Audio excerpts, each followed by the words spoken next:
Bom, Ellen, eu creio que você esteja lembrada que o nosso último assunto de redação foi falando sobre os 5 Cs da dissertação. Aí tem a coerência, coesão, concisão, clareza e correção. Hoje eu quero te chamar a atenção para um ponto, que é a coesão textual. Por quê? Porque a coesão textual, se você está lembrada, é aquele C que vai ligar as ideias do texto. Então, para ter sentido, digamos assim, para ter coesão, a gente vai ter umas palavrinhas bases para o nosso texto ficar bem ligadinho, entendeu? Como se fosse um bolo recheado, que tem que ter o recheio no meio e tal, para ficar bem ligadinho. É como se a coesão textual ela funcionasse como o recheio, que cola um bolo no outro. Então, dito isso, eu vou apresentar aqui alguns elementos de coesão e suas relações, tá? Então vamos lá. O primeiro elemento da coesão a gente tem como prioridade e relevância, que a gente usa bastante, assim, em primeiro lugar, acima de tudo, principalmente, que a gente usa bastante também, primordialmente, sobretudo. Então, quando a gente utiliza essas palavrinhas, a gente tá dando prioridade, relevância àquilo que a gente tá falando. Eu acho que o mais que a gente fala aqui é o principalmente, né? Agora vamos lá. Tempo, frequência, duração, ordem, sucessão, anterioridade. Todas essas palavras aqui, elas são referentes a tempo. A gente usa então, enfim, logo, logo depois, imediatamente, logo após, a princípio, pouco antes, pouco depois, anteriormente, posteriormente. Hoje, ó, atualmente, que acho que 99% dos estudantes usam essa palavra daqui. Atualmente. É essa e essa, principalmente. Porque a gente acha fácil colocar no meio do texto palavras que se referem ao tempo em que a gente tá falando. Então, essas aqui são referentes a tempo, tá? Semelhança ou comparação. A gente tem igualmente, da mesma forma, assim também, do mesmo modo, similarmente, semelhantemente, analogamente, por analogia, de maneira idêntica, de conformidade, de acordo com, segundo. Esse daqui, dessa relação, o que a gente mais usa é segundo. Sem sombra de dúvidas, eu mesmo uso bastante segundo. Segundo, sei lá, Tancredo Neves. Isso e isso aconteceram no Brasil em determinado tempo. Conforme, sob o mesmo ponto de vista, tal qual, tanto quanto, como, assim como, bem como, tá? Condição ou hipótese. Se, caso, eventualmente, desde que, contanto que, a não ser que, salvo se, como, conforme, segundo, de acordo com. Agora, perceba que a gente tem condição ou hipótese aqui, ó, palavras iguais, ó. Conforme tá aqui e conforme tá aqui. Segundo tá aqui e segundo também tá aqui. De acordo com tá aqui e de acordo com também tá aqui. Percebeu que às vezes uma palavra ela representa dois sentidos na frase? Aqui, ó, por exemplo, ele está comparando, dando semelhança, conformidade. E aqui já está dando uma hipótese, uma condição, tá? Então a gente tem que estar ligado no quê? No contexto em que a palavra é colocada, tanto nos livros que a gente lê, nos textos que a gente lê, quanto em nossos próprios textos, tá bom? Alternância. Isso daqui a gente não usa muito nas redações, mas vale a pena ver, né? Ou, ora, já, seja, quer. Como é que a gente poderia usar isso em uma redação? Digamos assim, esse ora. Eu poderia dizer assim, ora o Brasil está em um alto patamar, ora está em um baixo patamar. Entendeu? É mais ou menos isso. Esse hora ele fica intercalado entre palavras, tá bom? Explicação que acho que é uma das mais fáceis, né? Pois, porquê, por quanto, uma vez que, visto que, já que, em virtude de. Enfim, explicação é fácil de você ver que ela vai estar explicando, obviamente, alguma coisa. Concessão. O que seria a palavra concessão, que muita gente tem dúvida sobre essa palavra. Concessão nada mais é que contraste. Quando uma coisa está contrastando outra, quer dizer que ela está com sentido de concessão. Conquanto, embora, por exemplo, eu digo assim: o Brasil é um país rico, embora os governantes não saibam administrar. Então, eu estou colocando um ponto positivo, só que aí eu estou voltando atrás e dizendo que aquilo é contrário ao que realmente eu falei, entendeu? Então, concessão é você contrastar algo, é você ir de encontro a algo para colocar uma opinião diferente, tá? É mais ou menos isso. Aí a gente tem mais, não para por aí. Ó, quantas palavras existem para a gente utilizar na redação. Então, a gente fica sem palavra para usar se a gente quiser, porque palavra a gente tem para usar. Por exemplo, conclusão, que a gente usa bastante nas conclusões da redação, né? Portanto, por isso. Deixa eu ver outro que a gente usa bastante. Dessa forma, eu uso bastante esse daqui, ó. Em suma, quer dizer, primordialmente, quer dizer, em suma. Deixa eu ver qual que eu uso bastante. Logo também uso bastante. Então, assim. Deixa eu ver. Essas são as que eu mais uso. Só que a gente tem todas essas aqui. Tá? Que coisa linda de palavras. Enfim, nem parece que eu gosto de matemática, né? Porque eu gosto tanto de português que eu me esqueço que eu tô estudando matemática. Mas enfim. Conclusão já dá para entender que é algo que vai concluir o que a gente tá falando, que vai dar um fim, entre aspas, aquilo que a gente tá abordando, tá? Inclusão é quando a gente tem uma ideia e quer incluir outra. Nada mais óbvio que a palavra inclusive, certo? Por exemplo, deixa eu ver, eu digo assim, eu sou muito dedicada ao que eu estudo. Inclusive, eu estou estudando consultoria de moda, tá? Então, eu estou colocando algo a mais naquilo que eu falei. Então, inclusão é justamente isso. É você incluir na frase ou no texto que você criou outra coisa que você não havia mencionado antes, tá bom? Adição e continuação. É quando a gente também, digamos que uma ideia de inclusão, quando você vai continuar aquilo que você estava dizendo. Além disso, outro sim, ainda mais, por outro lado, não apenas, como também, não só, bem como, inclusive, vê que inclusive também tá aqui, ó. Tá em adição e tá em inclusão. Deixa eu tentar colocar isso numa frase para você entender bem. Deixa eu ver.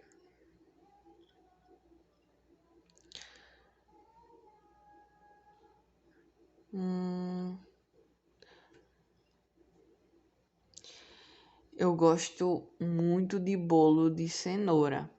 Ainda mais se tiver acrescentado nele chocolate. Então você percebe que eu estou dando uma continuação, uma adição ao meu gosto pelo bolo de cenoura, tá bom?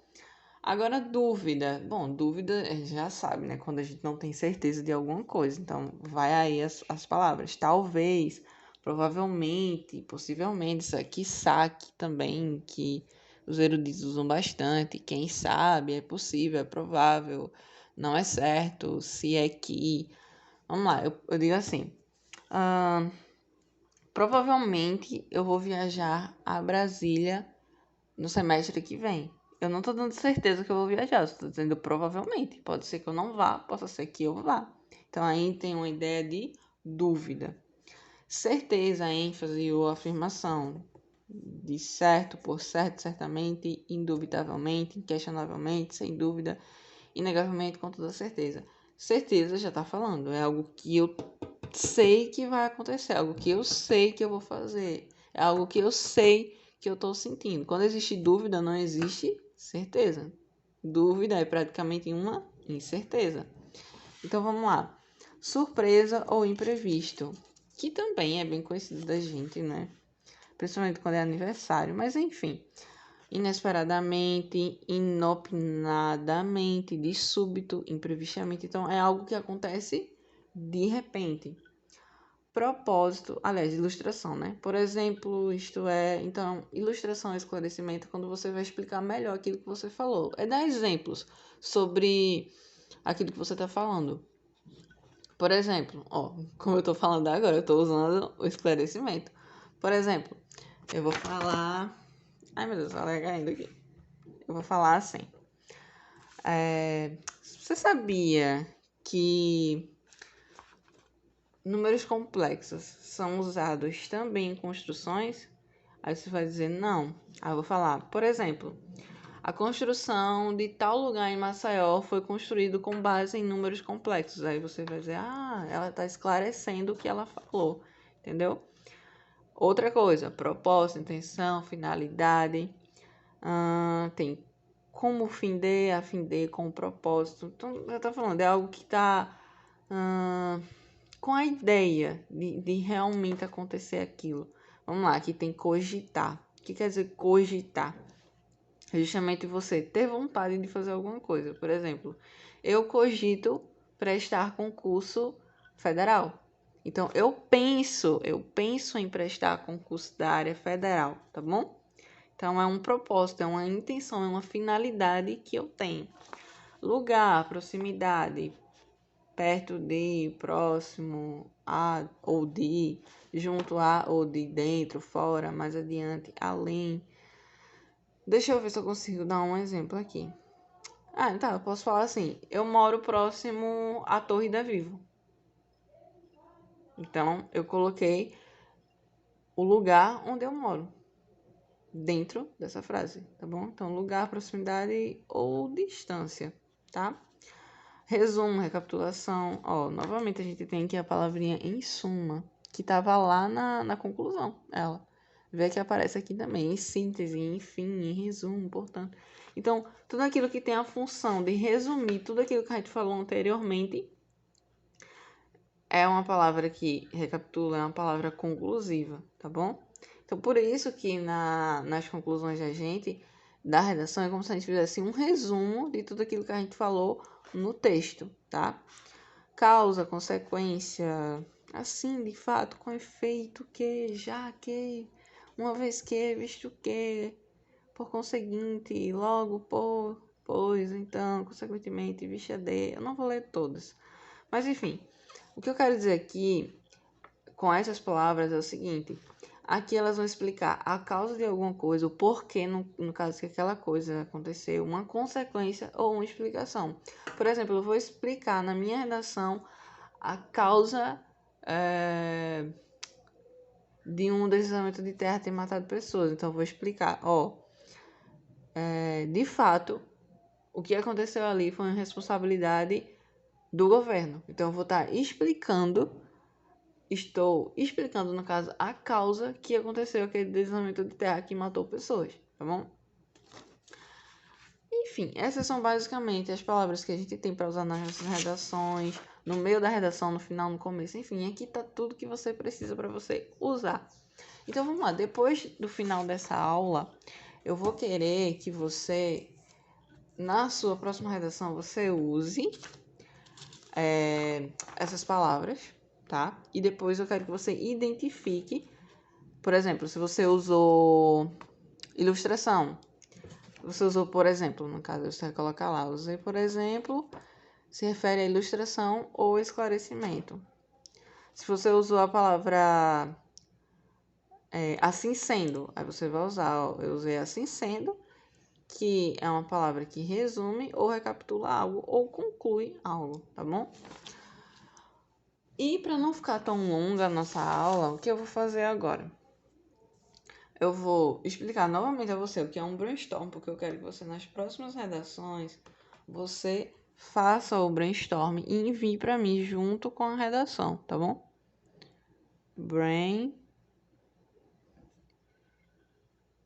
Brainstorm.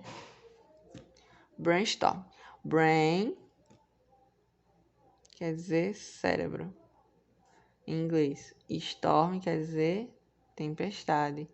Então, basicamente, traduzindo isso para o português, vai ficar tempestade de ideias.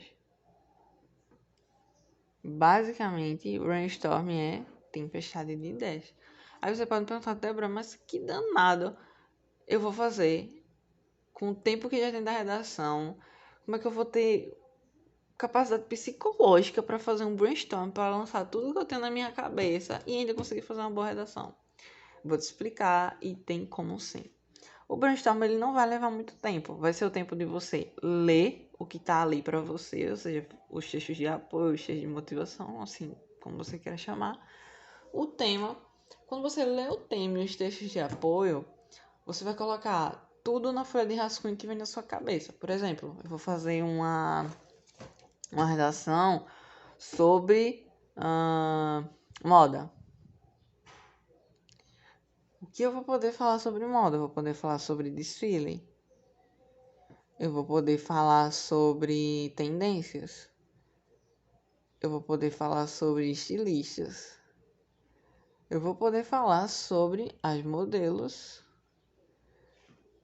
anorexia e o preço da moda. Bom, veja que eu fiz isso em menos de 20 segundos. Ou seja, em uma redação eu poderia falar disso tudo. Só que daqui eu não preciso falar de tudo. Eu vou falar dos principais ou de tudo se um se encaixar com o outro. Por exemplo, a gente tem na redação a introdução, né? Tem o desenvolvimento e tem a conclusão. Bom, aqui no caso que eu usaria para fazer o meu desenvolvimento, que eu poderia colocar no primeiro parágrafo do desenvolvimento. Eu poderia falar sobre desfile e poderia falar sobre tendências da moda. No segundo parágrafo, eu poderia falar sobre estilistas e modelos.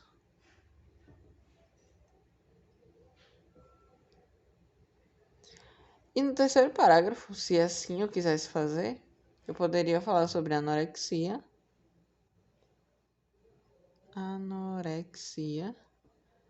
e o preço da moda. Pronto, eu organizaria isso daqui. Cada um com 3 ou 4 linhas de desenvolvimento. 4, vamos assim dizer. 4 linhas de cada um. E estaria perfeito. Eu fiz meu brainstorming e antes de começar a redação, eu já sei do que eu vou falar. Eu não vou começar uma redação do nada e vou fazer ela no emaranhado de ideias. Não, eu vou ter organizada o que eu vou falar em toda a minha redação, tá bom? Por quê? Qual é a principal função da nossa redação? É estimular